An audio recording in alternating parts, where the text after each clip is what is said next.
chicos, ¿qué tal? Bueno, vamos a seguir con Nietzsche.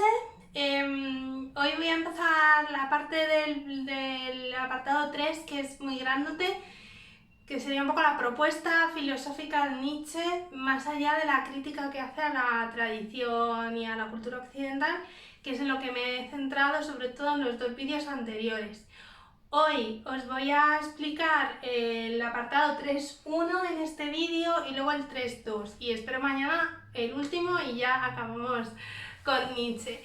El jueves os explicaré cómo estructurar las preguntas de la EBAU, ¿vale? Qué podríamos contar en el tema de antropología, en el tema de conocimiento, sobre todo de conocimiento os va a resultar difícil hacerlo solos. Pero también en el tema de Dios y en el tema de la ética, ¿vale? Bueno, pues muy bien, lo que habíamos estado viendo hasta ahora es que la crítica que hace Nietzsche a la cultura occidental o a la tradición se verte, o sea, esa crítica al platonismo, a la religión, a la ciencia, etcétera, se vertebraba alrededor del concepto de la voluntad de verdad. Y nos preguntábamos un poco por qué, o bueno, yo intentaba introduciros esta cuestión, ¿por qué Nietzsche critica tanto el concepto de la voluntad de verdad que él considera consustancial a lo que ha sido la tradición metafísica, filosófica, religiosa de Occidente? Bueno, pues porque al fin y al cabo lo que decía Nietzsche es que cuando nosotros intentamos buscar un sentido último de la realidad, de lo que somos, del conocimiento, etcétera, la tradición siempre ha recurrido, sobre todo, a como un plan B alternativo, es decir, como un plano trascendente, que es decir, algo que no es nuestro propio presente, que no es la vida y que siempre ha llevado pues, a una idea metafísica tipo Platón de las ideas, las formas platónicas, o a la idea de Dios en la tradición cristiana, etcétera, o incluso, como veíamos, a postular la ciencia como un nuevo tipo de ideología que también tenía todas las respuestas a los interrogantes humanos, etcétera, etcétera. En definitiva, el concepto de la voluntad de verdad es corrosivo para Nietzsche siempre que este concepto nos introduce en la lógica dualista, ¿vale? En la lógica de que hay otra cosa mejor de la que nosotros tenemos. Esto es lo que a Nietzsche es lo que intenté explicaros en los otros vídeos, espero haberlo hecho suficientemente, pero bueno, quería retomar esta idea porque a partir de ahora pues vamos a vertebrar o ver cómo Nietzsche intenta oponer otros conceptos para, dejar la vida como valor último y radical. Bueno, pues justamente para dejar, como decía el otro día, la realidad en el plano de lo humano y en el plano de la vida misma sin más, Nietzsche piensa que es necesario anunciar la muerte de Dios. De hecho, es así como empieza el libro quinto de la Bella Ciencia, que tenéis que leer. Dios ha muerto, esa es la frase tan famosa de Nietzsche que os la he puesto aquí. Y lo que quiero que pensemos en este vídeo es qué significa el calado profundo que tiene la tesis de la muerte de Dios para él. Vale, porque la muerte de Dios no significa solo la desaparición de la figura religiosa de que, digamos, ha dado sentido a la religión cristiana occidental. No es solo eso, eso también, pero no es solo eso.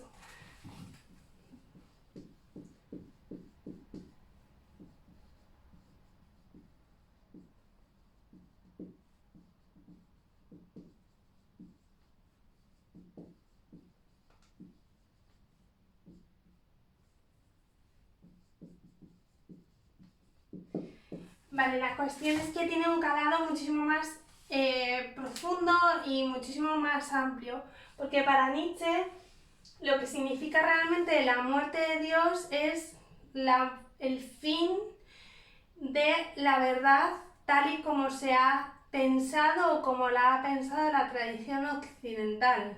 y toda la tradición filosófica y metafísica. Por eso él se opone tanto a la filosofía anterior a él, ¿no? Y piensa que todo eso ha sido algo al final enfermizo y algo que de alguna forma hay que reconstruir de nuevo, ¿no?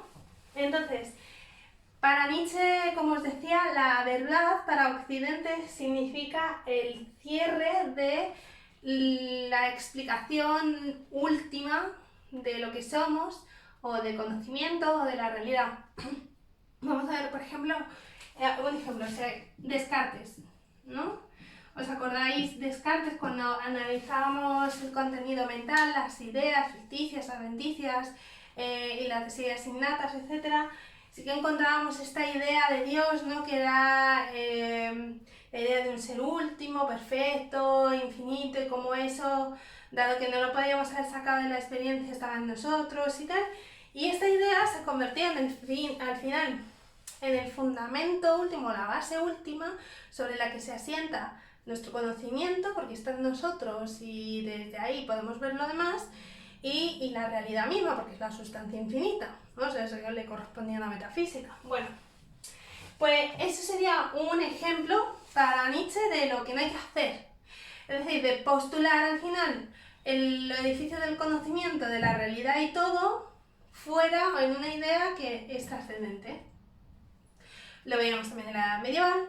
Y por supuesto, y volviendo al platonismo, porque al fin y al cabo Descartes sigue una tradición dualista platónica, pues diría Nietzsche, volviendo al platonismo, pues las ideas, ¿no? Las ideas son el último fundamento de la realidad, son ontológicamente primeras, es la última aspiración del conocimiento, o sea que la última aspiración del conocimiento y de la realidad está fuera de la realidad, para ser claros. Y claro, lo que pasa es que este concepto de la realidad está también siendo cuestionado, porque la tradición es verdad que ha pensado la realidad como algo muy estático, es decir, como algo que se puede comprender porque siempre responde al mismo esquema, porque hay algo que no cambia, ¿no? O sea, para decirlo en este sentido bien, hay algo que es una sustancia que no cambia, que siempre permanece, ¿no?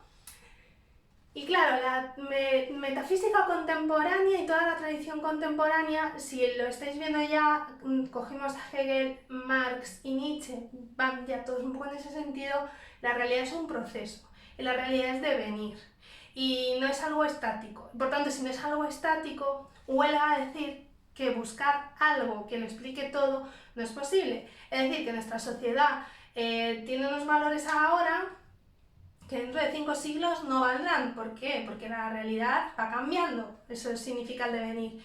No nos podemos bañar 2 veces en el mismo río. Todo está permanentemente en cambio. Nosotros mismos. Yo no soy igual que hace 10 años. Dentro de 10 años no seré igual que ahora. Porque todas las cosas, todas las circunstancias que hay alrededor de mí me van modificando. Y yo voy modificando la realidad. O sea que es todo un proceso. Entonces la realidad misma para Nietzsche es devenir. Entonces desde la perspectiva del devenir es imposible buscar una verdad tal y como la tradición la ha pensado. Por eso decía que para Nietzsche no es tan... cuando él se mete tanto con el concepto de la voluntad de verdad, que por ejemplo lo hace mucho en el libro de la Gaia Ciencia, no lo hace tanto por la búsqueda en sí, porque es verdad que hay una necesidad de explicarse, hay una voluntad también de explicar la vida misma, ¿no? Pero sí el concepto de la verdad tal y como se ha entendido tradicionalmente, eso tiene que acabar, ¿no? Eso es lo que para Nietzsche significa la muerte de Dios. La muerte de Dios, el Dios ha muerto, no es solo por tanto la desaparición del Dios religioso, sino la desaparición de la verdad como se ha pensado y por tanto de la voluntad de verdad que desde el punto de vista nietzscheano ha caracterizado todo el flujo de la tradición metafísica y filosófica occidental. Bueno, para explicar esto además hay un concepto muy importante que es el de la genealogía. Concepto además que es seguido hasta hoy por sobre todo la filosofía estructuralista, por autores como Foucault. Entonces, lo que dice Nietzsche es, o sea, lo que hace Nietzsche también es un poco argumentar, ¿no? Que por qué él piensa que realmente no hay una verdad última de las cosas y que el sentido último de las cosas siempre se nos escapa, ¿no? Porque realmente siempre todo está cambiando mucho. Y esto lo hace en una obra importante que creo que os mencioné, que es la genealogía de la moral.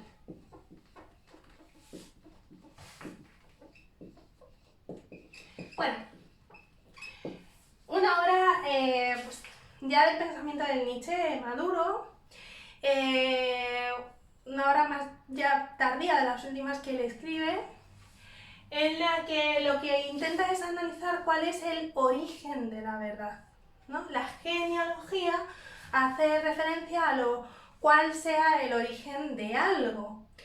Porque si en el origen de ese algo encontramos algo, encontramos algo diferente a lo que esperábamos, entonces habría que redefinir la verdad misma, ¿no? Entonces, en esta obra lo que se pregunta es eso, ¿no? ¿Qué hay en el origen de la verdad?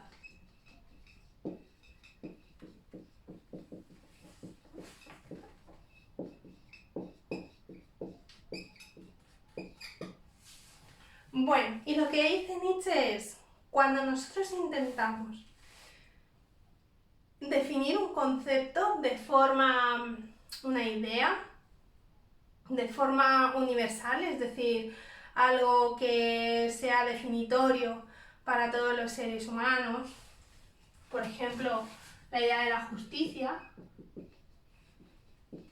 o del bien, son todos valores, ¿no?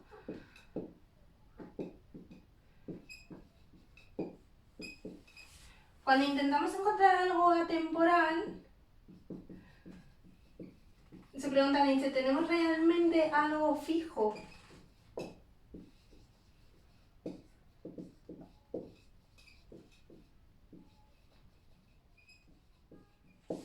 Algo que no cambie, algo, una definición ya que nos sirva a todos por todos los tiempos. Pues no. Además, si analizamos el origen de los conceptos, lo que siempre nos encontramos, dice Nietzsche, es que al final, para explicarlos, el ser humano tiene que recurrir a lo metafórico.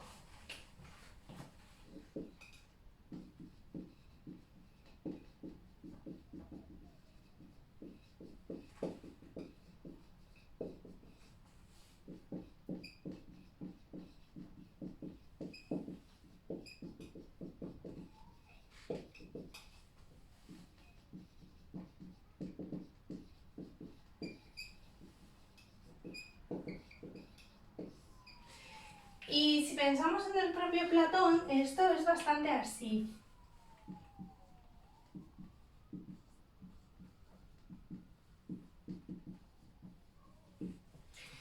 Cuando Platón nos habla del bien, que hablábamos tanto, ¿no? En la unidad 1, cuando hablábamos del bien, como la idea que vertebraba todas las... o sea, que establecía toda la jerarquía de las demás ideas, que era el fundamento último del conocimiento, etc. Es cierto que cuando uno recurre a la obra de Platón, Platón nunca da una definición cerrada de lo que es el bien. O sea, no define, bien es, dos puntos, ta ta ta ta ta ta ta ta ta. No hace eso, nunca lo hace. De hecho, siempre recurre a explicar el bien a través de lo metafórico. El recurso del mito, ¿no? En la filosofía platónica, que es abrumador. Y dice Nietzsche, pues preguntémonos por qué hace eso Platón.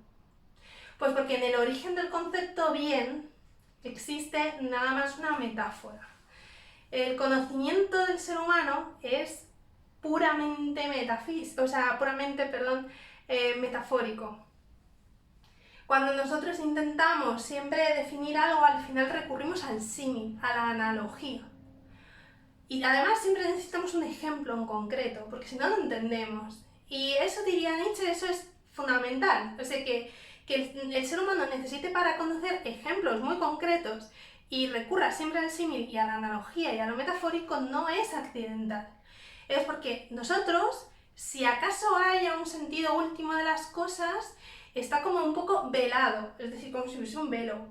No, se nos escurre, ¿vale? Es como si intentásemos con nuestras propias manos coger agua y se cae, ¿no? Es un poco esta idea. Y lo que hacemos para poder entender las cosas es recurrir al final a la metáfora.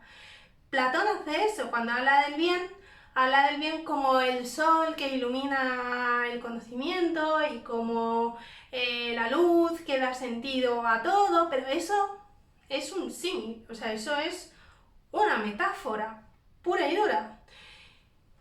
Y el hecho de que los conceptos muten en el tiempo, es decir, estén sujetos también a la historia, es prueba de que no existe un concepto o una idea, como pensaba Platón, que subsistiese por sí misma y que nosotros, digamos, que como que conozcamos. Eso no es posible.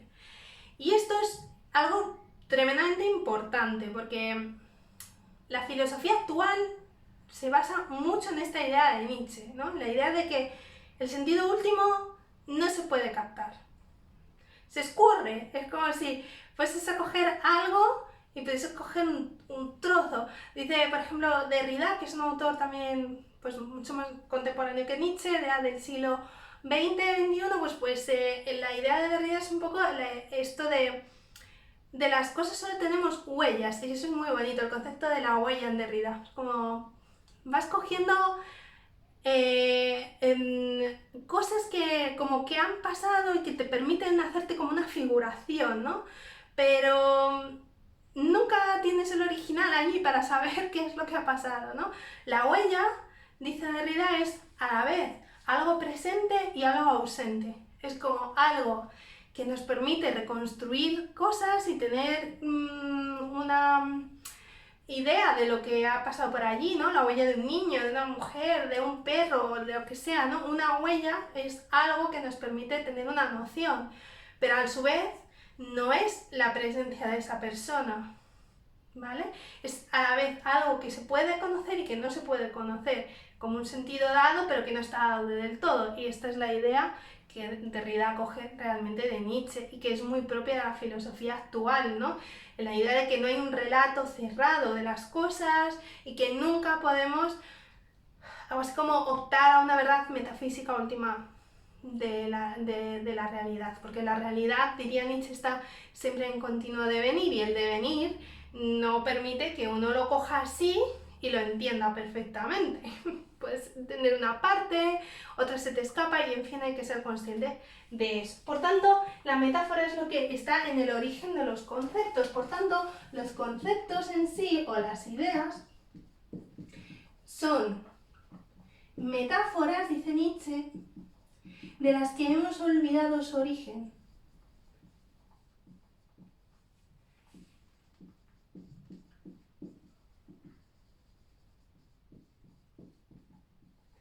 Claro, ¿esto qué quiere decir? Pues lo que quiere decir Nietzsche es que al final la metáfora se nos olvida y entonces lo tomamos como algo cerrado. Claro, lo hermoso del concepto de la metáfora es que la metáfora siempre, pensémoslo como recurso literario, siempre está por algo que no es ella misma, es decir, que está como explicándonos una idea, pero a través de otra. Es decir, esta es un poco a lo que quería llegar Nietzsche, ¿no? En el fondo, en el fundamento último del conocimiento, lo que vas a encontrar es que todo el conocimiento y toda la estructura mental que tú tienes y todo tu contenido mental está hecho en base a esto, hecho a base de analogías, de símiles que nos sirven para hacernos un plano de nuestra situación y de lo que somos y tal, pero también en el que hay una parte de interpretación, una parte artística incluso, que completa todo eso, porque la metáfora, precisamente porque no es algo cerrado, yo la puedo interpretar de una manera y otro la puede interpretar de otra, es decir, que el margen a la interpretación y a las distintas perspectivas se aunan en esta visión de Nietzsche, ¿no? O sea, que también es una idea muy del arte contemporáneo, ¿no? Y cuando vais a, por ejemplo, se me está ocurriendo Yoko Ono, que cuando uno va a una performance, pues y tú también tienes que hacer cosas. Fui yo un día, es que ya no me acuerdo en qué museo, pero vamos, que era de Yoko Ono seguro. Y entonces había como unos sacos amarillos en el suelo. Y la cosa es que tú tenías que coger los sacos y hacer algo con ellos. O sea que, digamos, la persona es como que los cogías y hacías formas con ellos. Entonces la artista ha dejado algo ahí para que el que va también haga algo de eso, ¿no? Y eso es el valor que tiene la metáfora y el valor, por tanto, que tiene lo artístico para Nietzsche. El arte para Nietzsche es algo muy importante, porque es el arte lo que está en el fondo del pensamiento humano y en el fondo de la realidad. La única manera en que nosotros tenemos de construirnos es de una forma artística, es decir, que nosotros vamos también moldeando. El arte es el que mejor expresaría para Nietzsche el devenir. Y la metáfora es lo que mejor expresaría, de hecho, pues esta imposibilidad de casar finalmente todas las piezas que nosotros siempre hemos pensado que componen el conocimiento humano. Por eso, la obra de Nietzsche, Culmen, el Así habló Zaratustra, es una obra que en su propia forma, por cómo está escrita, justamente refiere a este esquema genealógico.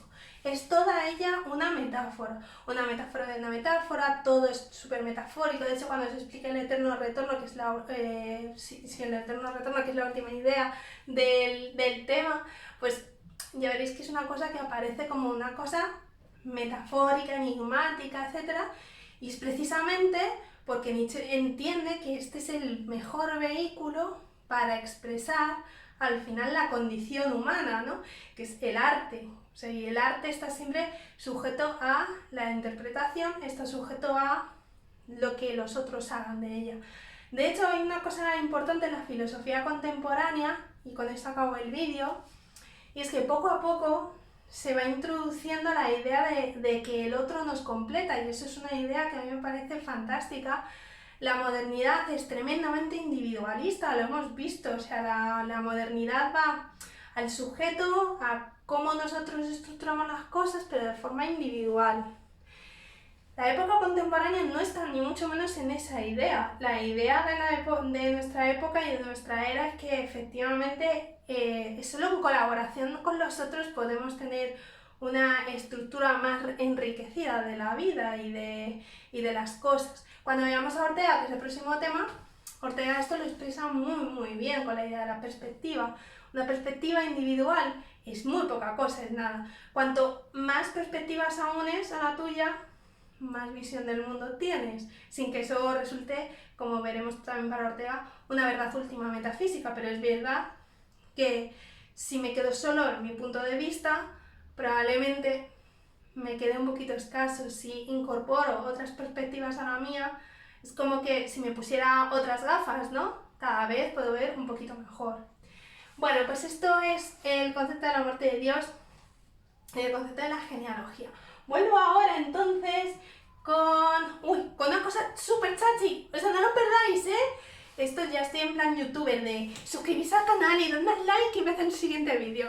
Sobre todo es para que lo entendáis, para lo que viene el concepto del superhombre y de la transvaloración de los valores. Así que nada, no os perdéis el siguiente vídeo que va a estar chachi y piruli, y el otro todavía mejor.